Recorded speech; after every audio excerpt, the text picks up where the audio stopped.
Hey everyone, welcome to my channel. I hope you're all having a fantastic day. Before we begin, please make sure to hit the subscribe button. When the studio lights fade at the conclusion of a broadcast, most people imagine the hosts retreat into quiet rooms, exchange a few quips, and move on with their day. But on the morning of Mark's sudden departure, the world witnessed something far different, something no one, not even Kelly, could have anticipated. It began as an unremarkable Tuesday. The familiar countdown reverberated through the studio. 2 minutes to air, as crew members scurried around, adjusting cameras and straightening cue cards. The audience hummed faintly, the air charged with the kind of excitement that always filled the room before Live with Kelly&Mark began.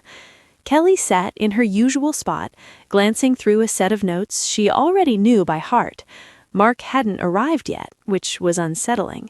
He was never late, and even when he was, he had a habit of announcing his arrival in the most theatrical fashion imaginable, bursting into a room humming some 90s R&B track, dancing his way past stagehands until he slid into his chair, smirking at her like a kid who just pulled off something mischievous.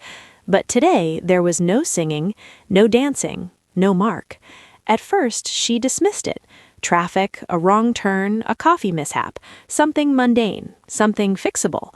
But when the final 30 seconds vanished and the security team quietly approached the stage manager, Kelly felt it, the distinct tightening in her chest that only happens when the world is about to shift. "Kelly," the stage manager whispered, headset tilted to the side, his face notably ashen. "Mark isn't coming. He sent a message." "A message?" Kelly repeated, the word faltering in her throat. He handed her a folded note, one simple piece of paper, handwritten. "Kel, I'm sorry, I can't be there today. I needed to make a decision, and I've made it. I hope one day you'll understand. M." The audience clapped energetically as the show's theme song thundered through the speakers, completely unaware that Kelly Ripa had just read the one sentence that would shatter her entire morning. She inhaled sharply, tucked the note into the pocket of her dress, and smiled as the cameras went live. "Good morning," she greeted with polished enthusiasm. "It's just me today." Her voice held steady, her heart did not. After the broadcast, one she vaguely remembered, one that felt like hosting inside of a fog, Kelly walked into her dressing room and secured the door. Finally alone, she took out the note again. The handwriting was unquestionably his, steady, slightly slanted, each letter pressed with intention. But the message made no sense. Mark wasn't impulsive. He didn't abandon things abruptly. He didn't disappear without clarification. So where was he, and why this? She stared at the note for a long moment before grabbing her phone and dialing his number. It rang once, twice, then veered straight to voicemail. Her fingers trembled. "Mark, call me," she whispered into the receiver. "Whatever this is, please just call me." She ended the call, sat down on the couch, and closed her eyes. Memories surged through her mind. Decades worth of shared mornings, shared children, shared celebrations, shared conflicts, shared laughter. They had built a life together, brick by brick. They had built a show together, too. So why would he retreat? Why now? News outlets erupted within hours. Kelly Ripa hosts alone. Where is Mark? Mark's shocking no-show leaves fans asking questions. Sudden goodbye, what we know so far. Kelly ignored every headline. She didn't care about conjecture, she cared about finding him. When she arrived home, the house felt foreign, too quiet, too still. A mug sat on the kitchen counter, half-consumed coffee still warm. His jacket hung by the door. His running shoes lay discarded near the entryway. Mark hadn't planned a long-term exile. He'd left only enough of a remnant to show he had been there, but nothing to explain where he went. She checked the security footage. It showed him leaving early that morning, head down, backpack slung over one shoulder, as though he were heading out for a routine day, except it wasn't routine at all. Hours passed. Anxious calls from friends, staff, and network executives came nonstop. Kelly responded to none of them. But late in the afternoon, her phone finally vibrated with the name she'd been waiting for. "Mark," she answered instantly. "Mark." There was silence, then a breath. "Kel," he finally said, his voice muted and worn. "I'm okay." Her eyes stung. "Where are you? What's going on? You terrified me." "I know, I didn't mean to." His voice wavered. "I just needed clarity. I needed to make a choice, and I couldn't do it on camera. Not publicly, not like everything else in my life." "What choice?" she whispered. "The choice to step away." Kelly pressed her hand to her forehead. "From the show?" "From the show, from the schedule, from all of it. I realized I wasn't living, just performing." Kelly closed her eyes. He wasn't wrong. The grind of daily television is relentless. Early mornings, constant scrutiny, every expression analyzed. "But why didn't you talk to me first?" she asked quietly. "I knew you'd persuade me otherwise," he said. "You're the strong one, the resilient one, the one who can carry the world on her back." "And you think I don't want someone to carry it beside me?" Kelly countered. "We're a team, Mark." Silence. Then he said softly, "I didn't want to let you down." "Let me down?" Kelly repeated, incredulous. "Do you think leaving without talking to me is less disappointing than having an honest conversation?" He exhaled, the sound heavy with emotion. "I'm sorry, Kel, truly. I love you. I just needed one day where I wasn't the guy on TV. One day where I could determine if I was okay." "And are you?" "I'm getting there." Kelly felt her breath stabilize. "Come home," she said. "Not yet," he responded gently.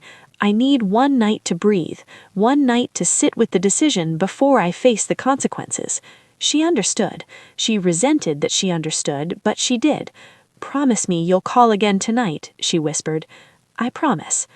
Hours later, Kelly sat alone in the shadows of the living room, the TV muted, scrolling through thousands of messages, fans clamoring for answers, speculation swirling, rumors forming like tempests, but she wasn't ready to speak. Instead, she Not yet. replayed Mark's words.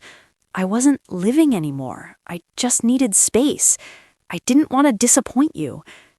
The truth hit her with unexpected impact. She had been so focused on being strong for the show, for their family, for the audience, that she hadn't noticed when he began to fracture. She hadn't seen how heavy the spotlight had become for him. She hadn't realized he needed her, not as a co-host, but as a partner who could see past the smile he wore every morning. Tears gathered at the corners of her eyes. She let them fall. When morning came, Kelly made a decision. If Mark had found clarification by stepping back, then she would do the same, not by running away, but by finally speaking the truth. She prepared a brief statement for the next day's broadcast. No ornate language, no dramatic twist, just honesty. She stepped onto the stage, sat in her chair, and faced the audience with a composure she didn't fully feel. "Good morning," she began softly. "Before we start today, I want to address what happened yesterday." The studio quieted instantly. "Mark is safe," she said. "He needed time to reflect, and I support that.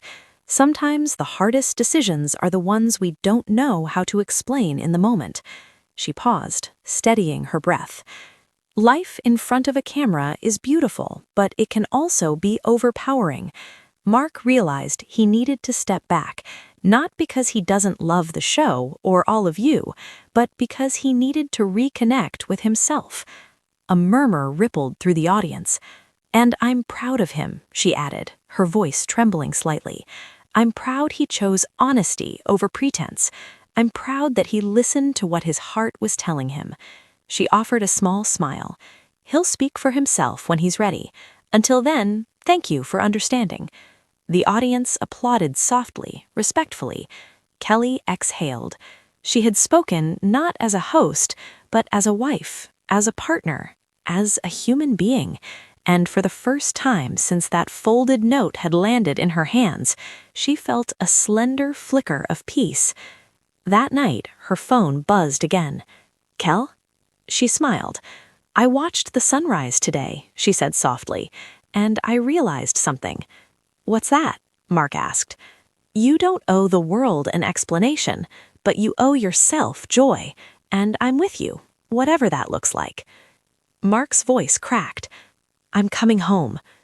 Kelly closed her eyes, letting the warmth of his words settle over her like a blanket. "Then I'll be waiting." And just like that, the goodbye that had stunned the world became something else entirely. A beginning, a reset, a reminder that even the strongest partnerships need space to breathe. The aftermath of Mark's return was not the tidy resolution the network executives had hoped for. While the reset had saved their marriage, it had fundamentally altered the DNA of the show. The following weeks were a blur of high-level meetings, closed-door negotiations, and a media frenzy that refused to die down. The media storm and the quiet return. The press, sensing a crack in the armor of America's golden couple, shifted from concern to scrutiny.